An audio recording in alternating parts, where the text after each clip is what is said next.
I love Tribe Called Red. I don't really ever remember a group that the Native and non-Native community are embracing it the way that they are. There was a Tribe Called Red that made me realize that as a Native artist, we can break through the mainstream and not compromise. And they're getting recognition all over the world. It's a movement. People are feeling proud. Our culture has always grown. Our culture has always adapted. We're trying to get everybody else to catch up with where our culture is today. We've come to a point where we know what our identity is. We're trying to get everybody else to realize that we're not those stereotypes.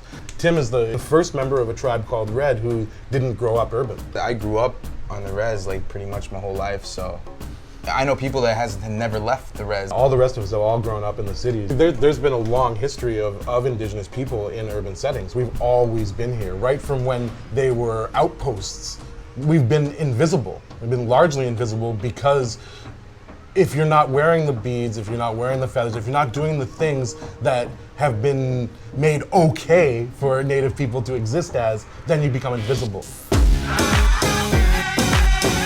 Bear and I worked in a club that was just down the street from here. I was bouncing at the time, and Bear was DJing downstairs, and I loved what he was playing. I eventually got a DJ job. We noticed there was like a trend in the city where there was all kinds of culturally significant and specific parties happening. Like there was Jamaican parties and there's Korean parties.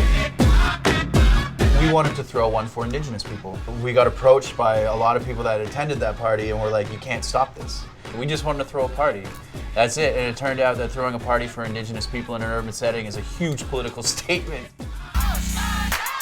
I think the reason why some of the traditional people might be like a little off-put amongst certain things is because they're scared that it will be done in a disrespectful way.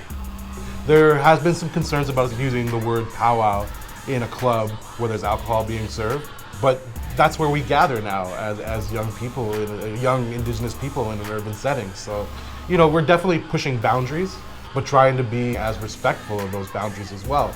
We started this to throw a party to be inclusive of Indigenous people, and everybody showed up. And that is what I want to see keep growing. First Nations are always being pushed aside. We've been screwed out of a lot of things. We've never been in control of our own image. It's always been how we're perceived through the lens of the colonizer. When people see you as Chief Wahoo or think it's okay to reference First Nations as Redskins, it's hard to be taken seriously in a real context. Now we're coming into a time where we're starting to take control of our own image. A huge part of Tribe is representing ourselves. We're trying to change the way that we're represented. We're trying to change the way that we're seen. We're teachers, we're lawyers, we're students. It's about not the things that separate us, it's about the things that connect us. It's about the things that we have in common. And those are the things that are going to save us.